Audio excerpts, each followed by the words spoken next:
Hello students, आज हम fourth colligative property osmotic pressure के बारे में पढ़ेंगे। ऑस्मोटिक प्रेशर को पाई से इंडिकेट करते हैं। ये वो प्रेशर होता है जो कि ऑस्मोसिस की प्रोसेस को रोकने के लिए अप्लाई किया जाता है। ऑस्मोटिक प्रेशर सॉल्यूशन के कंसंट्रेशन और केल्विन टेम्परेचर पर डिपेंड करता है। जब प्रोपोर्शनलिटी साइन हटाया जाता है तो यहाँ पे कांस्टेंट आता है जिसे हम गैस कांस्टेंट कहते हैं। कैपिटल आर से इसे इंडिकेट करते हैं और इसकी वैल्यूज़ हैं 8.314 जूल पर केल्विन मोल इनवर्स और 0.0821 litre atmosphere kelvin inverse mole inverse. R की यूनिट यहाँ पे इंपॉर्टेंट है क्योंकि जो आर की यूनिट हम लेंगे वो ऑस्मोटिक प्रेशर की यूनिट से मैच करती हुई होनी चाहिए। जैसे कि अगर हमारा ऑस्मोटिक प्रेशर एटमॉस्फेयर में गिवन है तो आर की वैल्यू एटमॉस्फेयर लेंगे। अगर हमारा बार में गिवन है तो बार की लेंगे 0.0831 लीटर बार केल्विन इनवर्स मोल इनवर्स। तो इसी तरीके से हमें ध्यान रखना होगा ऑस्मोटिक प्रेशर एंड आर की यूनिट को। तो देखते हैं यहाँ पे हमने कहा ऑस्मोटिक प्रेशर ऑस्मोसिस की प्रोसेस को रोकने के लिए जो प्रेशर अप्लाइड किया जाता है उसे कहते हैं। ऑस्मोसिस की प्रोसेस क्या होती है? ऑस्मोसिस की प्रोसेस में हम सॉल्यूशन लेते हैं, प्योर सॉल्वेंट लेते हैं और हमारा होता है यहाँ पे present semi permeable membrane. Semi permeable membrane दो टाइप की होती है, सिंथेटिक भी होती है, नेचुरल भी होती है। यहाँ पर जो आप हमारा प्योर सॉल्वेंट है, प्योर सॉल्वेंट फ्लो करता है सॉल्यूशन की तरफ को थ्रो सेमी परमेबल मेम्ब्रेन। इस प्रोसेस को हम ऑस्मोसिस कहते हैं। प्योर सॉल्वेंट को आप कह सकते हैं सॉल्यूशन ऑफ लोअर कंसंट्रेशन और सॉल्यूशन को हम कह सकते हैं ऑफ हाई कंसंट्रेशन। इसका एग्जाम्पल हम देख सकते हैं जब हम रेजिन्स को, जो सूखे हुए रेजिन्स होते हैं, उन्हें हम किसी बाउल में वाटर लेके उसमें डिप करते हैं।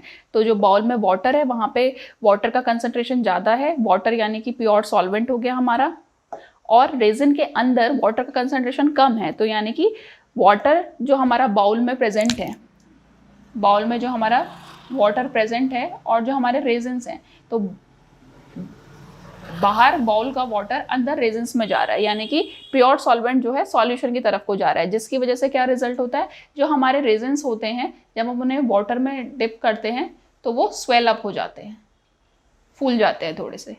तो इसी तरीके से हम कॉमन वे में ऑस्मोसिस की प्रोसेस को समझ सकते हैं। हमने अभी तक जितनी भी कॉलिगेटिव प्रॉपर्टीज़ पढ़ी हैं उस वहाँ पर हमने सॉल्यूट के मोलर मास को डिटरमाइन किया है। ऑस्मोटिक प्रेशर की हेल्प से भी हम सॉल्यूट के मोलर मास को डिटरमाइन करेंगे। यहाँ पे हमने फॉर्मूला देखा पाई इक्वल्स टू CRT, यानी कि जो हमारा ऑस्मोटिक प्रेशर है वो कंसंट्रेशन और केल्विन टेम्परेचर पर डिपेंड करता है। कंसंट्रेशन के लिए हमारा फॉर्मूला होता है number of moles of solute पर लीटर ऑफ सॉल्यूशन, यानी कि NB over volume in litre. अब नंबर ऑफ मोल्स को हम कैलकुलेट कर सकते हैं given mass over molar mass से। तो ये वैल्यूज हम पुट कर देंगे ये वाले फॉर्मूले में, पाई इक्वल्स टू CRT में। यहाँ पे वैल्यूज रखेंगे और मोलर मास के लिए हमारा फॉर्मूला आ जाएगा।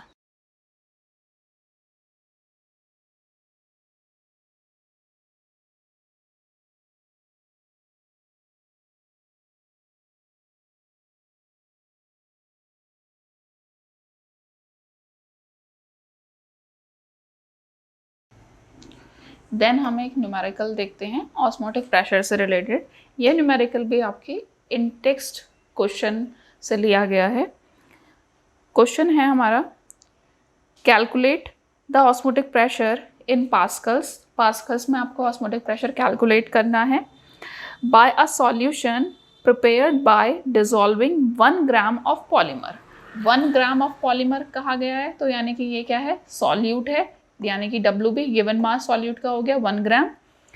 देन आगे क्वेश्चन में पॉलीमर का मोलर मास गिवन है, पॉलीमर का मोलर मास हमने लिख दिया, और वॉल्यूम भी गिवन है 450 ml of water at 37 degree Celsius. तो वॉल्यूम हमारा हो गया 450 ml और टेम्परेचर हमारा हो गया 37 डिग्री सेल्सियस, क्योंकि हमने कहा था हम केल्विन टेम्परेचर की बात कर रहे हैं तो हमने इसे केल्विन में कन्वर्ट कर दिया।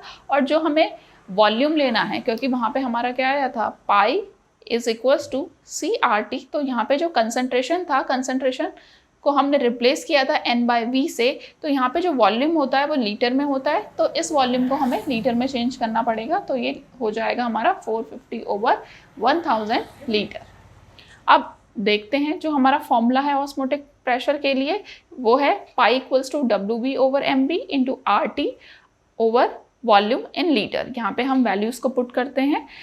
यहाँ पे R जो कि गैस कांस्टेंट है, इसकी वैल्यू हमें ध्यान रखनी पड़ेगी as per unit of pressure, क्योंकि हमें प्रेशर पूछा गया है पास्कल में, तो आर की जो वैल्यू हमें पता है वो अलग अलग यूनिट्स में पता होती है। तो देखिए यहाँ पे आर की यूनिट थी 8.314 joule kelvin inverse mole inverse, तो इसे हमने पास्कल में कन्वर्ट कर दिया इंटू 10⁻³ करके, तो ये हो गया हमारा आर की यूनिट आ गई है पास्कल लीटर में। हम आर की यही यूनिट यहाँ पे रिप्लेस करेंगे, क्योंकि क्वेश्चन में हमसे ऑस्मोटिक प्रेशर की जो वैल्यू पूछी गई है वो पास्कल में पूछी गई है। तो ये वैल्यूज हम यहाँ पे पुट करते हैं, देन कैलकुलेशन करेंगे तो हमारा आंसर आ जाएगा।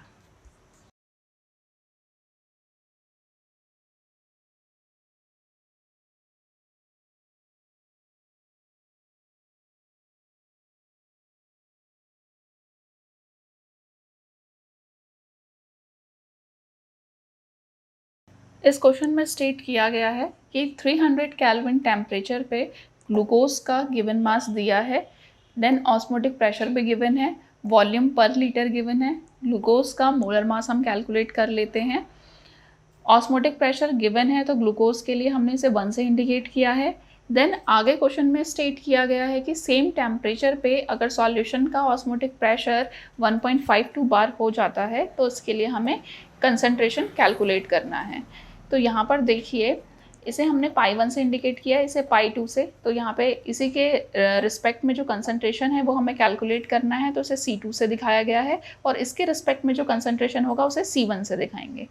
तो यहाँ पे हमने फॉर्मूला यूज़ किया है π2/π1 = C2/C1। इसे हमने ऑस्मोटिक प्रेशर के बेसिक फॉर्मूले से ही निकाला है। यहाँ पर हमने दो कंडीशंस रखी हैं। टेम्परेचर, क्योंकि क्वेश्चन में गिवन है कि सेम है तो टेम्परेचर कांस्टेंट रखा है, और गैस कांस्टेंट आर होता है, दोनों कंडीशंस में आर की वैल्यू सेम ही रहेगी। तो यहाँ पे हमने दो कंडीशंस रखी, देन इसे डिवाइड किया तो हमारा ये फॉर्मूला डिराइव हो गया।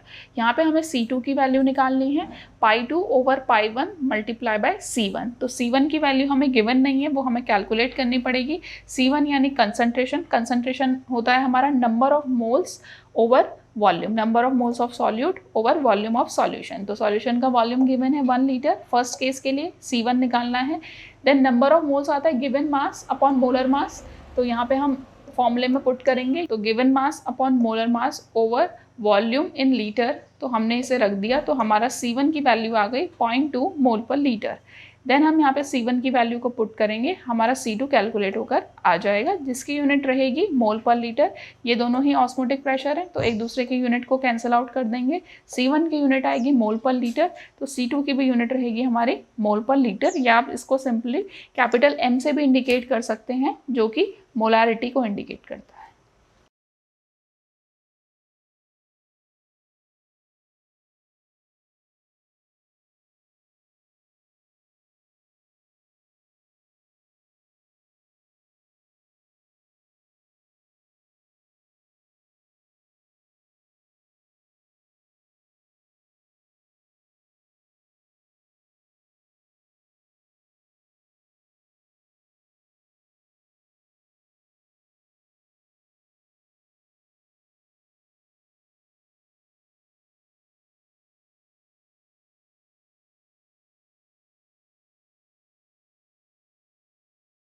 ऑस्मोटिक प्रेशर के बेसिस पे सॉल्यूशन को 3 टाइप से क्लासिफाई किया गया है, isotonic solution, hypotonic solution and hypertonic solution.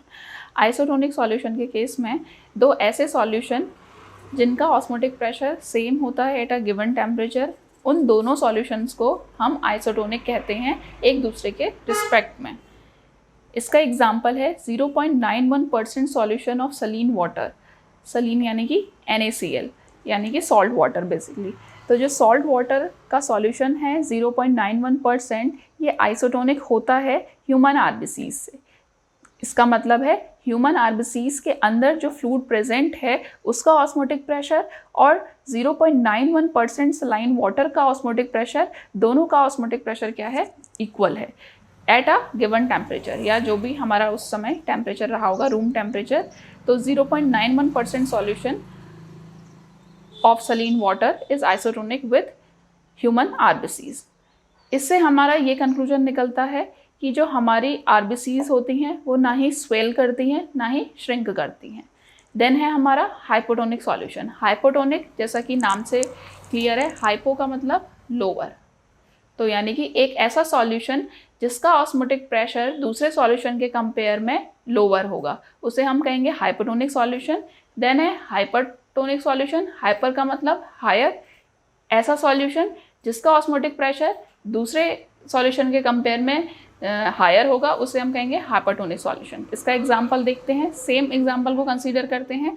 अगर हमारे सलीन वाटर का कंसंट्रेशन 0.91% से कम कर दिया जाए, यहाँ पे हम हाइपो की बात कर रहे हैं तो लोअर करना है हमें, तो हमने 0.91% से कंसंट्रेशन कम कर दिया अपने सलाइन वाटर का, तब जब ह्यूमन आरबीसीज के अंदर इन ऑस्मोसिस की प्रोसेस होगी तो आरबीसीज हमारी स्वेल कर जाती हैं या फिर बर्स्ट भी कर सकती हैं। तो इस प्रोसेस को हम कहते हैं हीमोलाइसिस। हाइपोटोनिक का एग्जांपल देखते हैं। ये एग्जांपल भी आइसोटोनिक से ही रिलेटेड है। यहाँ पे हमने जो एग्जांपल लिया था उसमें 0.91% सॉल्यूशन कहा था। अब हम इसी सॉल्यूशन के कंसंट्रेशन को कम करेंगे और बढ़ाएंगे और हाइपो और हाइपर का एग्जांपल भी देंगे। तो देखिए यहाँ पर हम जो सलीन वाटर ले रहे हैं वो 0.91% से कम कंसंट्रेशन का है।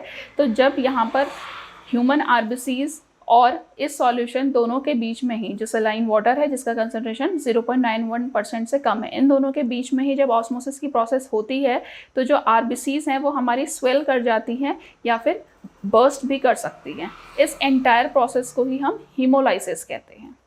देन हाइपरटोनिक का एग्जांपल देखिए, यहाँ पर हम कंसंट्रेशन क्या करेंगे, हायर करेंगे, यानी जो 0.91% था इनिशियली अब उससे हमने थोड़ा सा इंक्रीज कर दिया है। अगर सलाइन वाटर का कंसंट्रेशन 0.91% से बढ़ा देते हैं तो हम ह्यूमन आरबीसीज क्या हो जाएंगी, श्रिंक कर जाएंगी, और यही एंटायर प्रोसेस कहलाती है हमारी प्लाज्मोलाइसिस। देन देखिए रिवर्स ऑस्मोसिस। ऑस्मोसिस की जो प्रोसेस थी हमने कहा वहाँ पर हम क्या करते हैं, सॉल्वेंट के जो पार्टिकल्स हैं या जो सॉल्वेंट के मॉलिक्यूल्स हैं वो सॉल्यूशन की तरफ को मूव करते हैं थ्रू सेमी परमेबल मेम्ब्रेन। तो रिवर्स ऑस्मोसिस में इसका ही जस्ट रिवर्स होगा, यानी कि वो प्रोसेस जहाँ पर सॉल्यूशन में से सॉल्वेंट के पार्टिकल्स जब सेमी परमेबल मेम्ब्रेन के थ्रू प्योर सॉल्वेंट की तरफ को मूव करते हैं तो इस प्रोसेस को हम रिवर्स ऑस्मोसिस कहते हैं। इस प्रोसेस को करने के लिए हमें सॉल्यूशन की तरफ से प्रेशर अप्लाई करना होता है, कुछ एक्सटर्नल प्रेशर अप्लाई करना पड़ता है जो कि ऑस्मोटिक प्रेशर से ज़्यादा होता है। ऑस्मोटिक प्रेशर क्या था, जो ऑस्मोसिस की प्रोसेस को रोकने के लिए रिक्वायर्ड था। यहाँ पे हमें रिवर्स ऑस्मोसिस करनी है तो हमें सॉल्यूशन की तरफ से ऑस्मोटिक प्रेशर से ज़्यादा प्रेशर अप्लाई करना पड़ेगा, जिससे क्या हो, हमारे सॉल्वेंट के जो पार्टिकल्स प्रेजेंट है सॉल्यूशन में वो प्योर सॉल्वेंट की तरफ मूव करें थ्रू सेमी परमेबल मेम्ब्रेन। इसका एग्जाम्पल है desalination of sea water. Desalination of sea water का मतलब है सी वाटर यानी जो समुद्र का पानी होता है, इसे हम ड्रिंकिंग वाटर में कन्वर्ट करते हैं या ड्रिंकिंग पर्पस के लिए इस वाटर को बनाते हैं।